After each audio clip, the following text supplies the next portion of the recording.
Mesdames et messieurs, bonsoir, bienvenue pour cette nouvelle édition de Direct. On va passer en revue les dernières nouvelles locales et régionales. Nous commençons avec une nouvelle économique très importante. Il s'agit de la zone économique du canal de Suez et le Premier ministre Moustapha Madbouli qui s'est entretenu aujourd'hui avec l'ingénieur Mohamed Obaidi, président de l'autorité générale de la zone économique du Triangle d'Or, afin d'examiner les travaux menés par l'autorité générale de la zone économique du Triangle d'Or au cours de la période écoulée.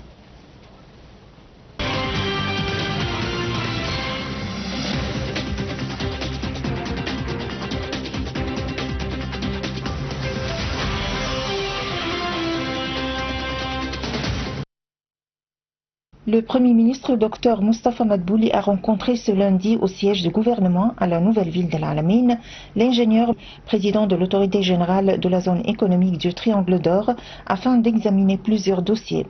Au début de la réunion, le Premier ministre a souligné que cette rencontre s'inscrivait dans le cadre de la volonté de poursuivre le rôle de la zone économique du Triangle d'Or dans le développement de cette région prometteuse qui bénéficie d'une attention particulière de la part de l'État, compte tenu de ses capacités stratégiques à mettre en œuvre divers projets soutenant les plans de développement durable de l'État. Lors de la réunion, l'ingénieur a fait le point sur les travaux menés par l'autorité générale de la zone économique du Triangle d'Or au cours de la période écoulée. Il a indiqué que concernant l'organisation interne de l'autorité, plusieurs mesures ont été prises, notamment la restructuration du nouveau conseil d'administration du Triangle d'Or et de ses sous-comités, la création d'un bureau d'enregistrement du commerce dédié à l'enregistrement des sociétés, l'aménagement du siège de l'autorité à Safaga et la finalisation d'un certain nombre de règlements, de procédures et de formulaires d'accords commerciaux. Lors de sa présentation, le président de l'autorité générale de la zone économique a ajouté que concernant le volet de développement et de promotion des entreprises, plusieurs mesures ont été prises, notamment un accord avec l'un des plus grands promoteurs industriels locaux et internationaux pour le développement d'une zone industrielle axée sur les engrais phosphatés. Il a également communiqué avec des groupes régionaux et internationaux de grands promoteurs dans les secteurs cibles de l'autorité afin de créer et de développer plusieurs zones spécialisées et d'attirer des promoteurs et investisseurs locaux et internationaux afin d'investir dans les secteurs industriels, agricoles et logistiques. A également présenté les détails du plan de développement de la zone économique du Triangle d'Or pour 2025-2026, soulignant que l'autorité vise à atteindre la viabilité financière cette année tout en atteignant ses objectifs sans imposer de fardeau financier à l'État. Il a indiqué qu'il est prévu de finaliser l'ensemble des réglementations et procédures et de finaliser la structure administrative de l'autorité, en plus de finaliser les contrats avec un certain nombre d'entreprises et de promoteurs internationaux actuellement recrutés pour investir dans divers secteurs.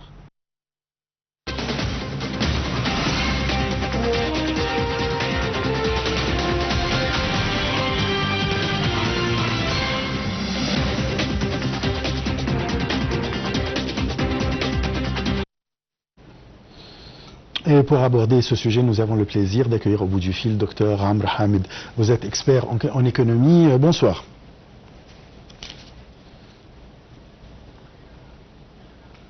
Dr Amr, vous m'entendez? Oui, je vous entends bien. Alors, à votre avis, quel était l'objectif principal de la rencontre entre le Premier ministre et le président de l'autorité générale de la zone économique du Triangle d'Or? Alors, la réunion présidée par le Premier ministre visait à accélérer le développement de la zone économique du Triangle d'Or. Pour vos éditeurs, le Triangle d'Or, c'est la zone entre le Nil de l'ouest jusqu'à la mer Rouge à l'est, plus précisément entre le gouvernorat d'Okena en Haute-Égypte et sur la mer Rouge de l'Est, la Safaga jusqu'à El Koseir. Lors de cette rencontre tenue en présence des ministres du pétrole, bien sûr, parce que c'est une zone qui est très riche en produits minéraux, et aussi le ministre du Plan et du Développement, du Commerce et de l'Industrie, ainsi que du secteur public, bien sûr. Le Premier ministre a insisté sur le potentiel promoteur de la zone attesté par de nombreuses études et a demandé la mise en place d'une feuille de route claire pour le développement de cette région très importante pour l'Égypte, notamment en Haute-Égypte et qui extend jusqu'à la mer Rouge vers l'est de l'Égypte. À votre avis, pourquoi la zone économique du Triangle d'Or est-elle considérée comme stratégique pour le pays? Ça, c'est une question qui est vraiment profonde parce qu'il y a plusieurs caractéristiques font de cette zone un segment stratégique. Alors, il y a les ressources naturelles abondantes. La région est extrêmement riche en minéraux, notamment l'or, le phosphate qui vient au commencement, l'or que je viens de noter, le fer, le cuivre, le granit et l'argent et des autres produits minéraux aussi. Et elle concentre environ 75% des réserves minérales du pays. Et l'infrastructure. Et de point de vue infrastructure et localisation géographique privilégiée, alors il y a bordé par, comme je viens d'expliquer, bordé par la mer Rouge à l'est de l'Égypte. La zone permet un accès aisé au marché du Golfe, de l'Asie et aussi de l'Afrique, le profond de l'Afrique, si vous voulez. Elle est également proche du Nil, facilitant les connexions avec le nord de l'Égypte, le Caire et le Delta, et puis vers le Méditerranée, le plus nord de l'Égypte, le Méditerranée, c'est un accès aussi pour l'Europe. De point de vue développement intégré aussi, le projet est conçu pour englober des volets industriels, minières, agricoles et touristiques, logistiques et urbains, avec modernisation des ports, notamment le port de Safaga, El Hamraouen au sud de Safaga, El Kosser bien sûr, et des routes et création de zones logistiques, industrielles et aussi économiques. Et à votre avis, en matière d'investissement, est-ce qu'il y a beaucoup d'investissements locaux et étrangers dans cette région? Vraiment, les investissements ne sont pas encore réalisés dans cette région, mais il y a des vrais potentiels pour des développements, pas seulement domestiques, je veux dire les forces financières domestiques, mais aussi le FMI et les investissements qui viennent aussi de l'extérieur de l'Égypte. Bien sûr, la région va attirer beaucoup des investissements de l'étranger pour développer ces produits, je veux dire, des points de vue minéral et toutes les industries qui vont autour de ces développements. Je vous remercie beaucoup, Dr Amr Hamed. Je rappelle que vous êtes expert en économie. Vous avez expliqué l'objectif de la rencontre entre le Premier ministre et le président de l'Autorité générale de la zone économique du Triangle d'Or.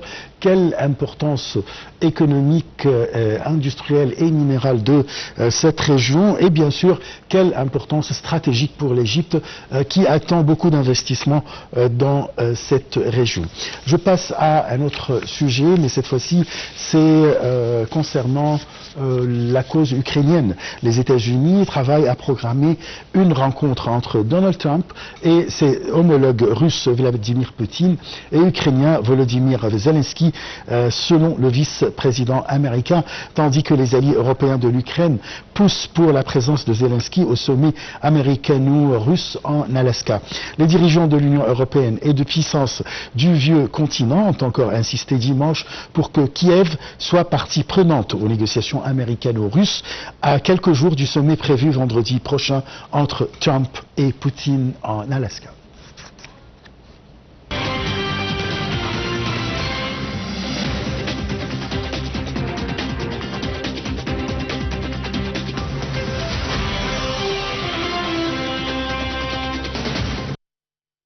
Dans une soudaine accélération diplomatique autour de la guerre en Ukraine, le président américain Donald Trump a évoqué mercredi dernier une possible rencontre très bientôt avec son homologue russe Vladimir Poutine, tout en maintenant la menace de sanctions secondaires visant la Russie.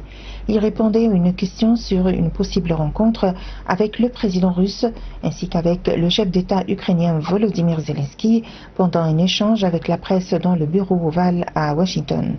Selon la presse américaine, Donald Trump envisagerait de rencontrer le président russe en personne dès la semaine prochaine avant une réunion à 3 avec Volodymyr Zelensky. Le dernier sommet en bonne et due forme entre Russie et États-Unis remonte à juin 2021 quand l'ex-président américain Joe Biden avait rencontré son homologue russe à Genève. Le président démocrate a coupé les ponts suite à l'invasion de l'Ukraine par la Russie en février 2022, mais Donald Trump a rétabli le dialogue à son retour au pouvoir en janvier via plusieurs échanges téléphoniques avec le président russe. La dernière rencontre en chair et en os entre le dirigeant américain et Vladimir Poutine a eu lieu en 2019 en marge d'un sommet du G20 au Japon, mais c'est surtout leur sommet de juillet 2018 à Helsinki en Finlande qui reste dans les mémoires. Le chef de la diplomatie américaine Marco Rubio a noté mercredi qu'il y avait encore beaucoup de travail avant une éventuelle nouvelle rencontre. Une réunion extraordinaire en visioconférence est d'ailleurs programmée ce lundi entre des ministres des Affaires étrangères de pays de l'Union européenne et leurs homologues ukrainiens.